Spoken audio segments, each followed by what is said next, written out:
Hi friends, this is Dr. Meghna.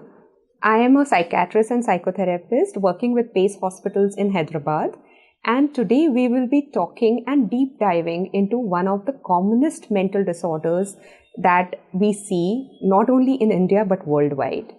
It is anxiety. Anxiety is something that all of us have felt at some point of time in our lives.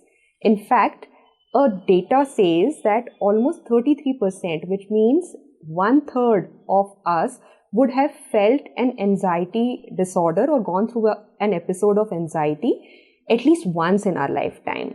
The incidence of anxiety disorder in India is around 1 in 10, and it is increasing with time. Especially in the times of Corona, it has become very rampant because there was a lot of uncertainty about the future and about how the pandemic would really span and affect our lives.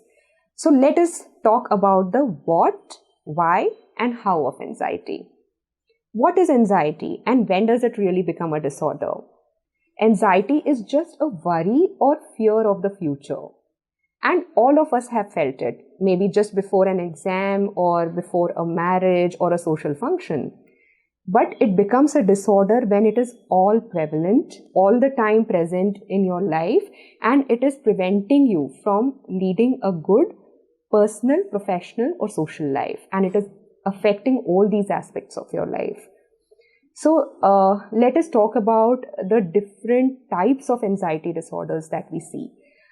Anxiety is not just one kind of disorder which presents with one symptom or something. In fact, it is a range or a plethora of disorders. The most common is generalized anxiety disorder. I would probably try and explain the different types of anxiety disorders with examples. So generalized anxiety disorder is when everything that you do or think about in your life has you jumping to the negative most conclusion. For example, if you're crossing a road and you're thinking about, oh my God, what if I have an accident? So that would be generalized anxiety disorder. The other kind of anxiety disorder is a social anxiety disorder, which would be present in social situations. Like if you're attending a marriage function, instead of really enjoying the food and company in that marriage function, you are thinking about, have I dressed up properly, or have I answered this person, correctly, and things like that. The third kind of anxiety disorder is agoraphobia, which usually happens in like places like marketplaces or bus or train or lift. And like you are in a lift and you suddenly think, what if the lift stops or the bus meets with an accident, and you feel that you cannot escape that place at all. And that leads to kind of panic attack. There are other selective disorders which are there, like selective mutism, which is very common in children. A lot of parents say that the children are very peppy and happy at home and they are very talkative, but the moment they land up in school or in a social function, they are completely tongue-tied. So that would be selective mutism. Also, specific type of fears or phobias which are preventing you from leading a normal life are again anxiety. I mean, they are a spectrum of the anxiety disorder. For example, I have this patient who is a salesman. I mean, he's a salesperson and he needs to travel a lot, but he has this fear of flying. He has tried going he reaches to the airport, but he cannot bring himself to get on the flight. And he tries to avoid flights by all means. So this would be again something which is really affecting his life. And then it needs to be treated. Also, an underlying metabolic condition or use of medications or illegal drugs can lead to anxiety. And it is very important that we recognize this. Whenever anxiety becomes so prevalent in your life and so all-encompassing that it is preventing you from leading a good personal, professional, or social life, you should seek professional help. It could be with a psychiatrist or with a psychologist, but do seek professional help at that point.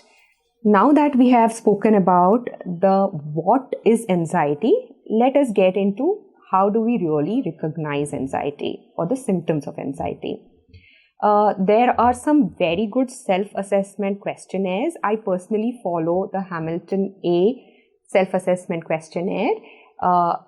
The link of that questionnaire would be in the drop box below. Do try and self-assess yourself. It is not diagnostic, but definitely it can indicate if you are suffering from anxiety. Some of the common symptoms of anxiety are, though we might not think of it as anxiety, but loss of concentration or lack of focus. People say that they are not able to concentrate on their work or studies, and they really don't know why they are suffering through it. Jumping to the negative most conclusion in any situation. Unnecessary fears or phobias which have become very acute. Like, I have this patient who really thinks every time he has a heartburn or some kind of dyspepsia, he thinks that he's suffering from gastric cancer, and he has done all sorts of Google search and talking to at least 10 gastroenterologists, spending a lot of money and his family time just trying to get some confirmation that maybe he's suffering from gastric cancer and it needs treatment.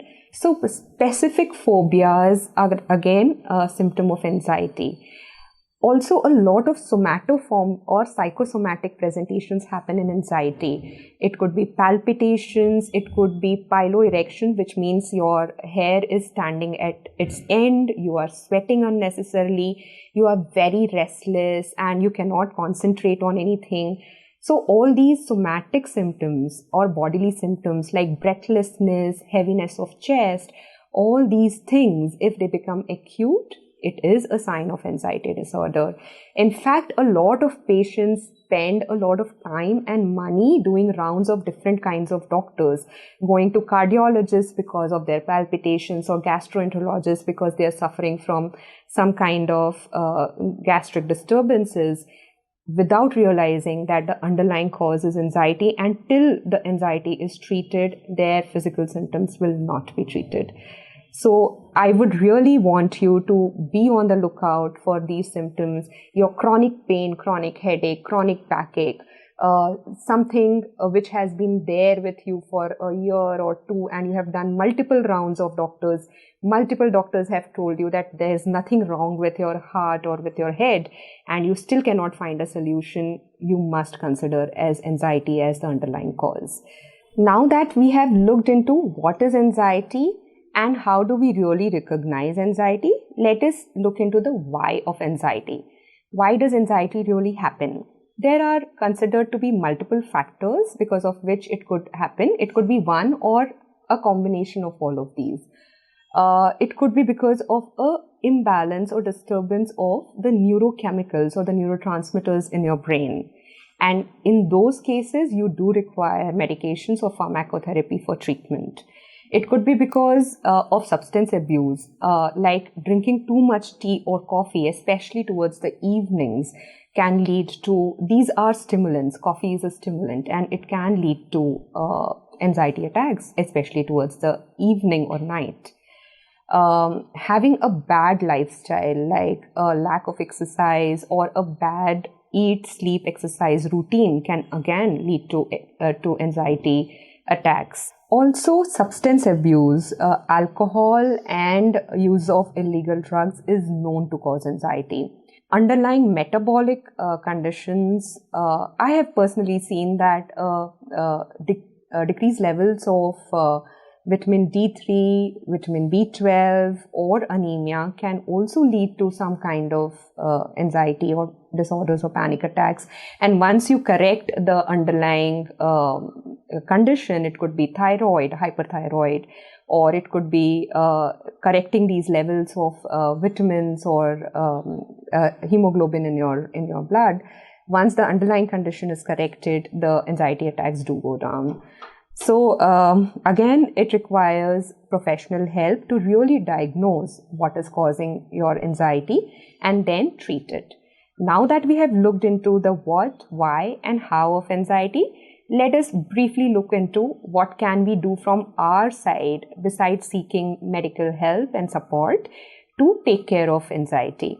While stress is one of the most common factors which leads to anxiety, there are some small things we can do from our end. These small changes can go a long way in taking care of our anxiety. The building block which I feel is very important to take care of ourselves is take care of our body. We are not just our mind, we are a combination of our body and mind. And when we are suffering through any mental disorder, we forget that we need to take care of our body. So having a good eat, sleep, exercise routine really goes a long way in treating our anxiety. Eat on time, eat good nutritious meal on time, sleep on time, get up on time, and exercise on time. Exercise causes release of a lot of good hormones, good neurotransmitters in our brain, like endorphins, which really help to take care of anxiety. Of course, psychotherapy or talk therapy or counseling helps you to identify what is the stressor and, more importantly, what are your thought patterns.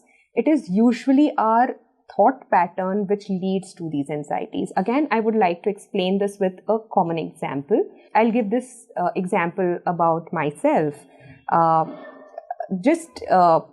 for example, the milk boiled over while I was trying to warm the milk. And immediately my thought went to, oh my God, I'm so overwhelmed and so overworked. I have to take care of the house, the clinic, and a lot of other things. So immediately it leads to this, the milk boiling over is one incident, but immediately I start feeling overwhelmed or anxious. The thought pattern in between, which is the bridging thought pattern, is that I am overwhelmed, which has got actually nothing to do with the milk boiling over. But the moment I realize that this is the underlying thought pattern, I can correct it. So realizing what is your underlying thought pattern can help you take care of your anxiety and break the thought, emotion, behavior cycle that usually is the underlying cause of anxiety.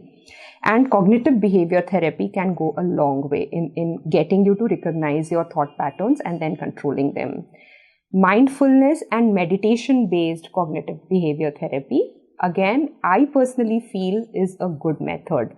It is a very recent science, just 20 years old, that Western science or Western psychology has really started giving importance to meditation and mindfulness, but it has shown tremendous amount of good results in trying to control our thought patterns, living in the present, which is the most important factor in controlling anxiety, because anxiety is nothing but a fear of the future. The more and more you train your mind to live in the present and not really worry and fear the future, the better it is. I would like to end this talk with an example. So anxiety is like a pet dog. You train a pet dog and you take care of the pet dog. You train it to just bark at the strangers, not bark and bite people around you in your neighborhood or the delivery man who is coming from Amazon, right? But it's your own pet dog. You have trained it well, but then it is not behaving. Instead of helping you, it is turning against you and it has become a nuisance for you. Anxiety is exactly like that. The fear or worrying for the future is actually a good thing. It helps you prepare better for your future. It improves your attention and concentration. Like just before an exam, a little amount of anxiety just before an interview is actually good for you because it helps you prepare better. But if it turns against you and it starts acting in situations where it should not normally be present, like I gave example of anxiety in a social function or a marriage function, where it has no role. In fact, you should be enjoying yourself in a marriage function, but instead you spend the entire time being anxious. So that is exactly what an anxiety disorder is. It comes and raises its head where it should not be present. And if you are suffering through anything like this, recognize it. The earlier, the better. And the sooner you seek support and help from your loved ones and from a medical professional, it would be better. So I hope this talk helped you in recognizing when anxiety is okay, because all of us feel it, and when it is not okay, and when to seek professional help.